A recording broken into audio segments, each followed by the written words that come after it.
Good afternoon, everybody. It's April 14, 2025, and I received this article from a couple of people, and I'm actually on the mailing list, so I did see this yesterday.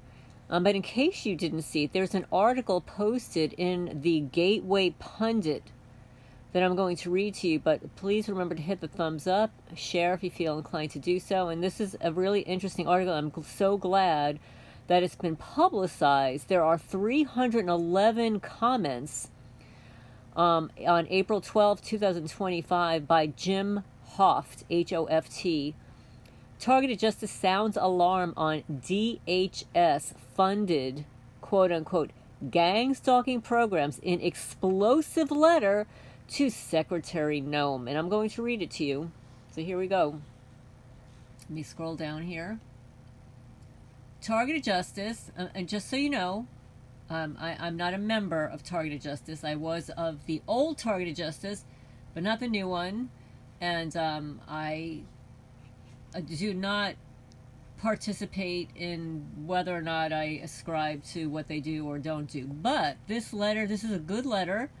It's worth mentioning, and because it's been publicized for the whole world to view, it's important for you to know this. Okay, so Targeted Justice, a civil liberties organization representing victims of unlawful surveillance and harassment, has fired off a letter to the Department of Homeland Security, DHS Secretary Kristi Noem, demanding an immediate end to what they call un-American and illegal programs funded by the agency. The letter, penned by Anna L. Toledo, Esquire, counsel for Targeted Justice, accuses DHS of orchestrating a sprawling network of surveillance, harassment, and psychological operations through fusion centers, targeting innocent Americans under the guise of counterterrorism. The letter claims DHS is bankrolling a shadowy campaign against over 300,000 Americans wrongfully placed on the FBI's T-screening database, TSTB. Well, I'm just going to say for the record, that number 300,000 is way off. It's about 8 million people. Okay, it's about 8 million people. So anyway, 300,000 is, I disagree. Citing Department of Justice Inspector General audits, Targeted Justice alleges that 97% of the TSDB entries have, quote-unquote, known ties to terrorism, branding the list a tool to silence whistleblowers, political activists, January 6 defendants, and parents protesting in school boards, groups she labels as, quote-unquote, enemies of the state. And just as an FYI, you know, when I worked in Manalapan, New Jersey, 52 Sutton Drive, the home I lived in for 30 years as the original owner, one of our local police officers filed a complaint against the chief of police of Manalapan and the township, and they labeled him an enemy of the state for complaining about some things that he had a right to complain about. So, and he filed a lawsuit and got a gag order, and he won a settlement and all that stuff. But hey, like, even the police department labels their own police officers enemies of the state just for having a difference of opinion and calling somebody out. I mean, come on, guys. How old are you? Targeted Justice VP Christopher Metzlin told TGP, the Gateway Pundit, we have been advocating for Europe and South Africa as we have our own country using fusion centers to stalk and harass.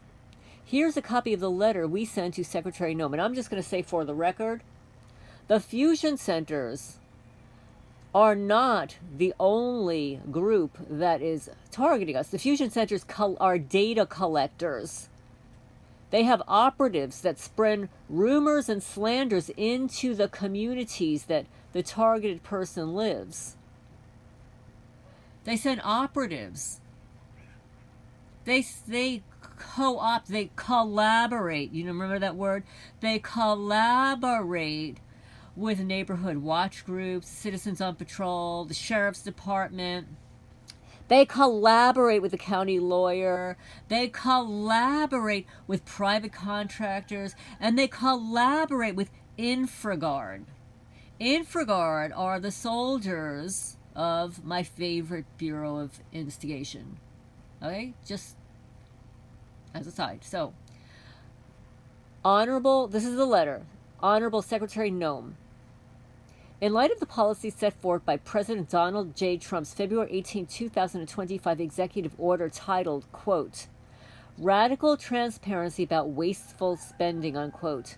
This is to bring to your attention the un-American and illegal activity orchestrated and funded by the Department of Homeland Security that you should order to be immediately eradicated. During your confirmation hearings, referring to the agency you were appointed to, direct Senator Rand Paul stated, there is not a single comprehensive list to address all the, here's the word, collaborative relationships that the department and its components engage in that we can't describe them. And we have mentioned some of them on my channel, right? All of those little groups under the FBI. Let me just scroll down here. You know, they're mercenaries. Let's see here. There was one that was a new one. It was a new name that I was not aware of. But anyway, I'm not locating it right now. So let me just continue here. Yes. So there is not a single comprehensive list to address all the collaborative relationships that the department and its components engage in that we can't describe them all. It's an octopus with tentacles everywhere.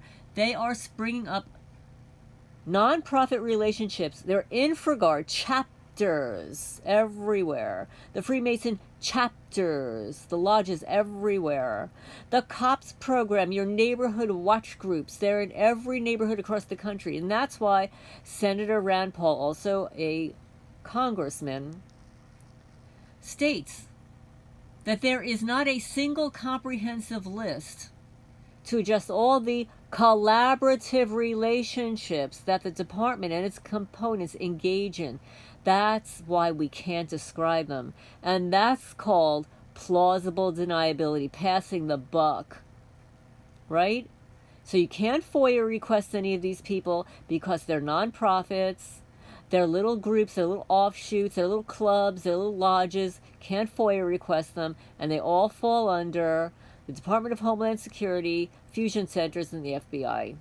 The reason why DHS refused to describe some of these collaborative relationships, quote unquote, to the Homeland Security Committee is because many of them are patently illegal and in violation of the Fourth Amendment, trample over the most basic civil and human rights of those illegally targeted by the government.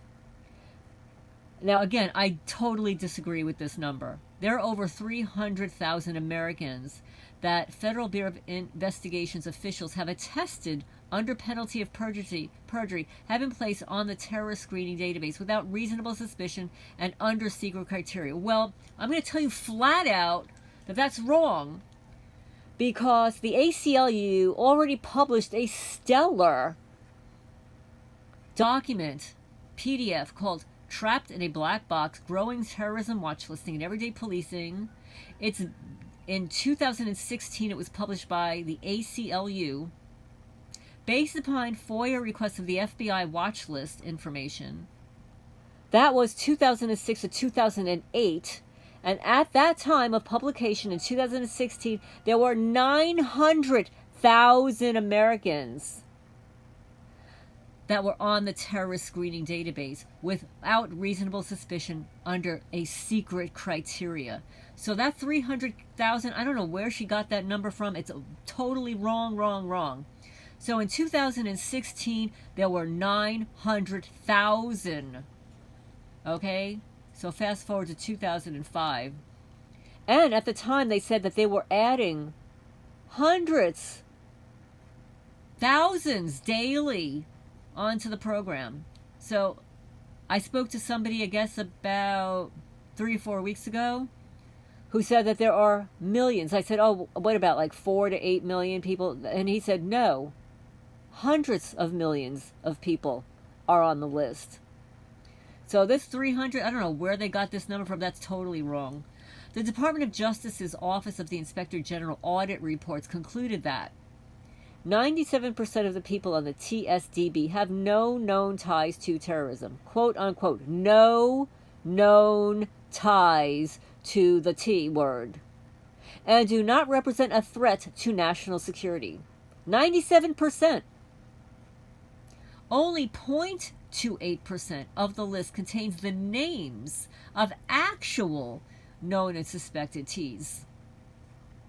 The vast majority on this blacklist is reserved for whistleblowers, activists, J6ers, parents that protested school boards, and any enemy of the deep state. And that could be if you were married to a military guy or a cop, divorced his ass, and he then placed you on a list. Or maybe some loser from when you were 16 years old.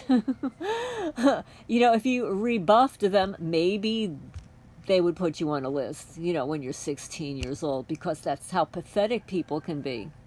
Or it could be just because divorces are public records.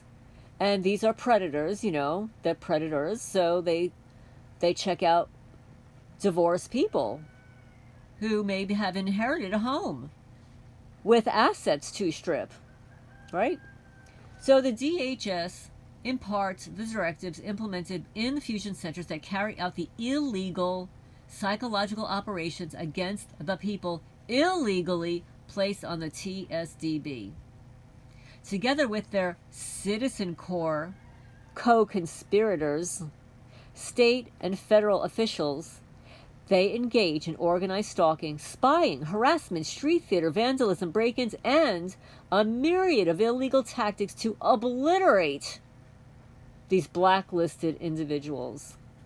These DHS-funded programs are unconstitutional and even criminal. Well, I could say for a fact that my neighbors have committed felony and misdemeanor crimes. Over the last 6 years, dozens of them, including violating Kentucky stalking laws, Kentucky harassment, Kentucky littering laws, blackmail, coercion, violating oaths of office. Check mark, check mark, check mark. So these DHS-funded programs are unconstitutional and even criminal. They mirror the Stasi police state that is un-American and militates against the most basic precepts of the American First agenda. Under President Trump's order, they should be eradicated from DHS operations.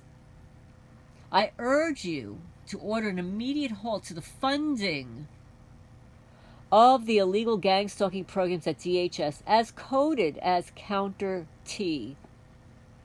I agree with that. I believe that if those programs are defunded, some of them will absolutely shut down. I mean, they've got to pay people, right?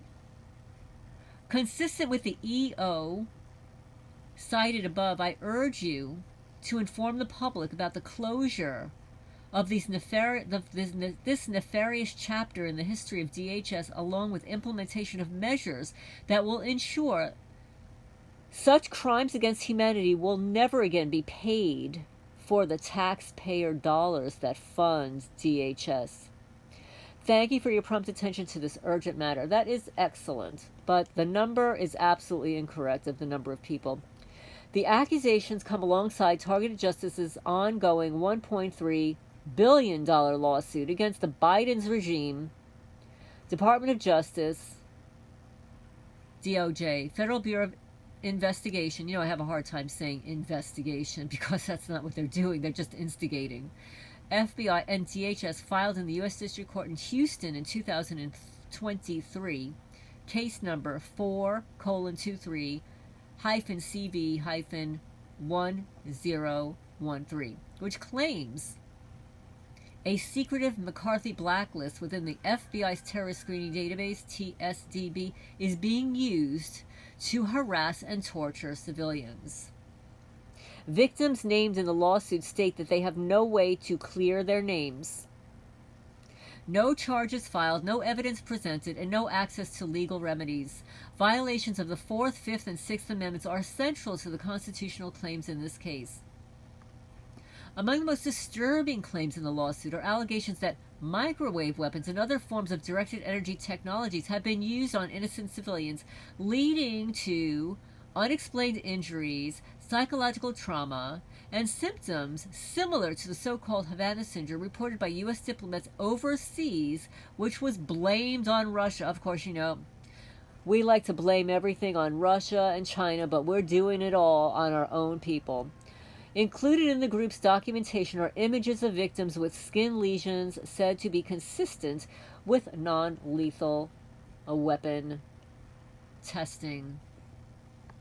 They further allege that the list has been distributed to law enforcement through the National Crime Information Center, the NCIC, where targets are flagged under vague handling codes, quote unquote, resulting in innocent civilians being labeled as, quote unquote, suspected T's. Toledo also commented America's First Legal for demanding transparency, applauding its formal request to Director of National Intelligence Tulsi Gabbard to declassify and release the Biden regime's secretive domestic surveillance and censorship blueprint. It can be recalled that several federal air marshals, FAM whistleblowers, have come forward to expose that Tulsi Gabbard was enrolled in the controversial Quiet Skies program. Quiet Skies is a program by the TSA that uses air marshals. Imagine all that taxpayer money. Air marshals to track and observe suspicious passengers. You know, like Tulsi Gabbard, you know, she's so suspicious. Oh my goodness gracious, you know. But anyway, thank you, Anna Toledo, for writing the article and for gaining the attention of the Gateway Pundit, because now it's published. There's a letter, once again. Targeted Justice sounds the alarm on DHS-funded gang-stalking programs in explosive letter to Secretary Noem. The only thing I disagree with is that number. It's not 300,000 people. It was 900,000 in 2016. Based upon FOIA information from 2008. This is Lorraine Alternative Homesteading. Please hit the thumbs up. It helps the channel grow, get the message out there. And feel free to share this article. It's dated April 12, 2025. The Gateway Pundit. And it's written by Jim Hoft, Hoft.